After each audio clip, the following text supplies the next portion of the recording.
നമ്മുടെ ക്രിസ്തീയ ജീവിതം അങ്ങനെയാണ്. തട്ടി മുട്ടി തപ്പി ഒരു തരത്തിൽ പോകുന്ന ഒരു ജീവിതമാണോ ക്രിസ്തീയ ജീവിതം? അതോ ബ്രാൻഡ് ന്യൂ കാറ് മേടിച്ചിട്ട് വർക്ക്ഷോപ്പൊക്കെ കാണുമ്പം ടാറ്റ പറഞ്ഞിട്ട് അങ്ങോട്ട് തിരിഞ്ഞു പോലും നോക്കാതെ ഓടിക്കുന്ന വരുന്നതിൻ്റെ താല്പര്യം എന്ന് പറഞ്ഞു കഴിഞ്ഞാൽ, ദൈവം ഒരു റിപ്പയർ മെയിൻ്റനൻസ് ലൈഫ് അല്ല നമുക്ക് തന്നത്.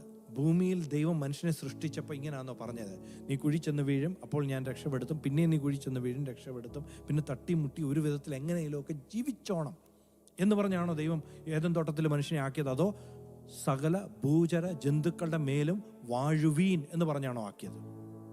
നമ്മൾ വാഴുന്നുണ്ടോ? ഞാൻ കണ്ടംനേഷനായിട്ട് ചോദിക്കുമല്ല, നമ്മളോട് ചോദിക്കേണ്ട ചോദ്യങ്ങളാണിതെല്ലാം. യഥാർത്ഥത്തിൽ ഞാൻ വാഴുന്നുണ്ടോ? എൻ്റെ ജീവിതത്തിൽ ആം ഐ റെയിനിങ്? ഞാൻ വാഴ്ചയാണോ സംഭവിക്കുന്നത്, അതോ തട്ടി മുട്ടിപ്പോകുന്നു? നമ്മൾ ആരോടെങ്കിലും ചോദിക്കുക, എങ്ങനെയുണ്ട് ബ്രദറെ ജീവിതം? ഓ, എന്തോ പറയാനാ. ഇതല്ലേ നമ്മൾ സാറിന് പറയാറുള്ളത്. അങ്ങനെ അങ്ങ് പോകുന്നു. ഇതാണ് സാറിന് നമ്മൾ പറയാറുള്ളത്. പക്ഷെ യഥാർത്ഥത്തിൽ നമ്മൾ എങ്ങനെ പറയേണ്ടവരാ? എൻ്റെ ആത്മാവ് ശുഭമായിരിക്കുന്നത് പോലെ എൻ്റെ ദേഹവും ശുഭമായിരിക്കുന്ന ദൈവത്തിൻ്റെ നാമത്തെ മഹത്വത്തെ വർണ്ണിച്ചുകൊണ്ട് പോകുന്നു. ഇതാണ് യഥാർത്ഥത്തിൽ നമ്മുടെ വായിൽ നിന്ന് വരേണ്ടത്, അല്ലേ?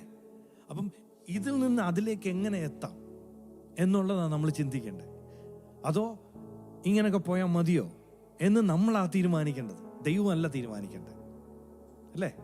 നമ്മുടെ ജീവിതം ജയകരമായി തീരണോ വേണ്ടേ, അതോ പരാജയമായി തീരണോ എന്ന് തീരുമാനിക്കാനുള്ള ഉത്തരവാദിത്വം ദൈവത്തിനല്ല, നമുക്ക് ഓരോരുത്തർക്കുമാണ്.